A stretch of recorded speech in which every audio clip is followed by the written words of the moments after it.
Dawkins' book, Greatest Show on Earth, Review and Scientific Critique. In The Greatest Show on Earth, Richard Dawkins aims to present the case for evolution, intending to clarify misconceptions and demonstrate that evolution is an undeniable fact.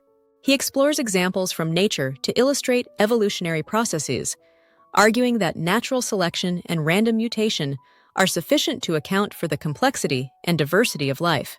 While Dawkins' work is interesting in its description of microevolutionary processes and low-level speciation, it overreaches in claiming that these mechanisms explain all levels of biological complexity, including the origin of new body plans, complex specified functional information, and irreducibly complex systems, areas where empirical evidence show that intelligent design is necessary. 1. Central thesis: evolution as an established scientific fact. Dawkins' main thesis is that evolution is a scientifically established fact. My comment: this is true for microevolution, but not for megaevolution, the claim of single-cell to human evolution by random chance and natural selection.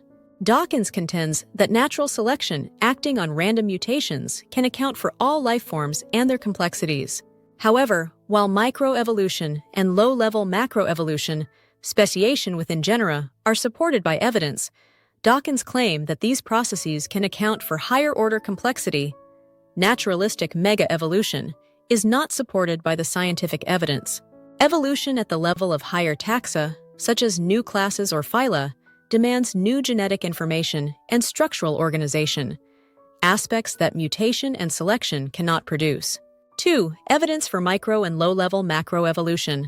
Empirical studies support microevolution, where adaptation occurs within species, genera, and families due to environmental pressures, and low-level macroevolution, which involves speciation within a genus. Examples, such as changes in coloration among moths or antibiotic resistance in bacteria, provide cases of evolutionary adaptation. These examples illustrate adaptation within a species or genus, but do not account for the emergence of entirely new body plans, structures, or levels of complexity seen in higher taxa.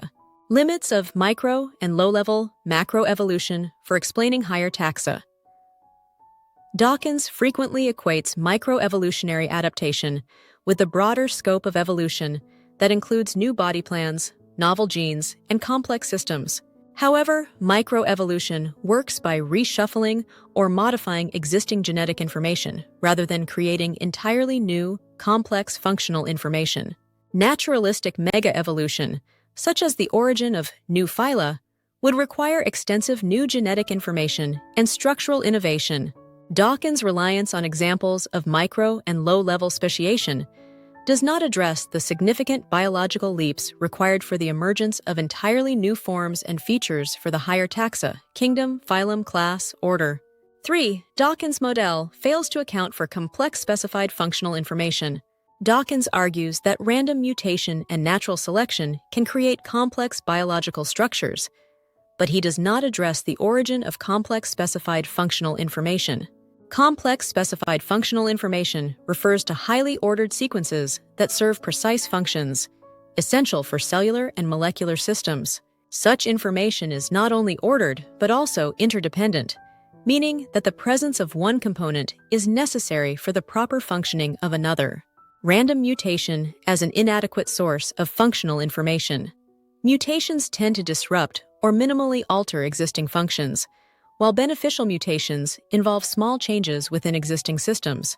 However, producing new, functional systems, such as completely new functioning molecular machines, protein structures, or intricate regulatory pathways, requires specific and interdependent arrangements, which random mutations alone have not been observed to and cannot create.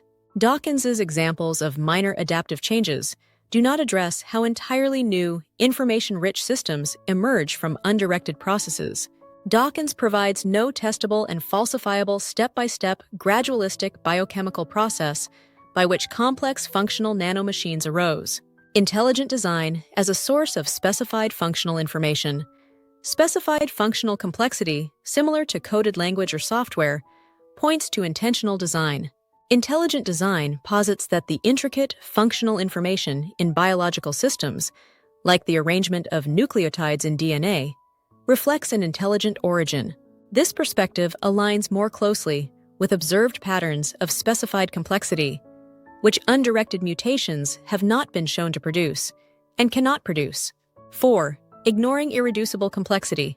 In general, Dawkins dismisses the concept of irreducible complexity, which refers to systems composed of multiple interdependent parts that require all components to be functional. Irreducibly complex systems, such as the bacterial flagellum, blood clotting cascade, and ATP synthase, cannot function if any part is missing, making it impossible for them to evolve through gradual, cumulative changes. Dawkins suggests that these systems could evolve by co-opting parts from other functions, but he does not provide any empirical examples of this occurring in real time or demonstrate a viable, testable, or falsifiable gradualistic functional biochemical sequence for the origin of such systems. Challenges of irreducible complexity to Dawkins' gradualist model. Irreducibly complex systems require multiple parts to work together. Intermediate form lacking any part are non-functional. Dawkins' gradualist model assumes that small, advantageous steps are preserved by selection. Yet irreducible complexity of any machine means that such steps would be non-functional and therefore would not be selected for, and so they would not be preserved. Without intermediate forms offering selective advantages, Dawkins' claim that irreducibly complex systems evolved incrementally is defeated or falsified. Irreducible complexity. As evidence for intelligent design, irreducible complexity supports intelligent design, which posits that certain systems were intentionally created as cohesive units rather than assembled through random processes. The coordinated functionality of irreducibly complex systems aligns with purposeful causation rather than undirected assembly. 5. Orphan genes and orphan proteins as unaddressed challenges. Orphan genes and proteins, unique genetic elements with no evolutionary precursors, pose a significant challenge to Dawkins's model. These genes play essential, lineage-specific roles and appear suddenly, fully functional, without any detectable evolutionary antecedents. Dawkins does not address orphan genes in The Greatest Show on Earth, even though they defeat and falsify the gradualist framework. Sudden emergence of orphan genes and lack of evolutionary precursors. Orphan genes contradict the incremental change model as they do not have homologs or ancestors in other species. Dawkins' reliance on cumulative selection and mutation does not account for how these genes show up suddenly with specific functions. Intelligent design posits that orphan genes are newly introduced genetic information consistent with an intelligent origin rather than a gradualistic evolutionary process. 6. Absence of a step-by-step, testable mechanism for complex information and irreducible systems. For a hypothesis to be scientifically valid, it should provide testable, falsifiable mechanisms. Dawkins' model, which relies on natural selection and mutation, lacks a detailed step-by-step explanation for how complex specified functional information and irreducibly complex systems arise from undirected processes. While microevolution and low-level macroevolution are observable, there is no empirical evidence demonstrating the formation of new body plans, complex molecular machines, or specified genetic sequences through random mutations and selection. Lack of experimental evidence for naturalistic. Mega-evolution. Dawkins' examples of adaptation within species and genera do not demonstrate the generation of entirely new body plans or complex functional information. Without empirical observations or experimental evidence supporting such transitions, the claim that mutation and selection account for all complexity remains nothing more than atheist fantasy. Intelligent design provides a viable hypothesis, suggesting that specified functional information and irreducible complexity result from intentional causation rather than random processes. 7. Philosophical bias against intelligent design. Dawkins' dismissal of intelligent design reflects a philosophical commitment to materialism, assuming that all complexity must result from undirected processes. This perspective leads him to exclude the possibility of design as a scientifically valid hypothesis.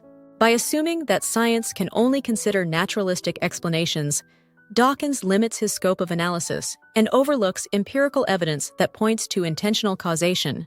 Intelligent design as a legitimate scientific framework for biological complexity. Intelligent design examines complex specified functional information, irreducibly complex systems, and orphan genes. It provides a scientific hypothesis for certain biological features that align closely with design and not with undirected mutation and selection. By analyzing patterns typical of purposeful design, intelligent design posits that intentional causation is a better and more rational explanation for life's intricate organization. Dawkins' philosophical bias restricts his analysis and limits his understanding of life's origins. Conclusion: The Greatest Show on Earth presents examples of microevolution and low-level speciation, and Dawkins's arguments illustrate adaptive changes within species and genera. However, his assertion that random mutation and natural selection can account for all biological complexity, including the origin of specified functional information, irreducibly complex systems, and orphan genes, lacks empirical support and is defeated or falsified by the scientific evidence, as we have discussed in other videos. Dawkins' examples of evolutionary adaptation do not address the significant biological leaps required for mega-evolution, and his reliance on gradualism does not explain the presence of new body plans or highly complex systems. By dismissing intelligent design, Dawkins overlooks a scientifically viable hypothesis that addresses these challenges. Intelligent design posits that specified functional information and irreducible complexity indicate an intelligent cause, offering a more comprehensive framework for understanding life's origins.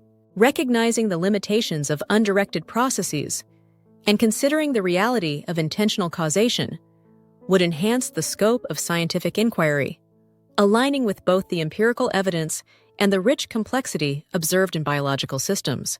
Thanks for watching. Please like, share, and subscribe, and comment below if you agree or would like to add your thoughts. If you would like me to respond to your comment, please make a Level 1 comment directly below the video. I will respond to all polite Level 1 comments, even if it takes me a while due to other commitments.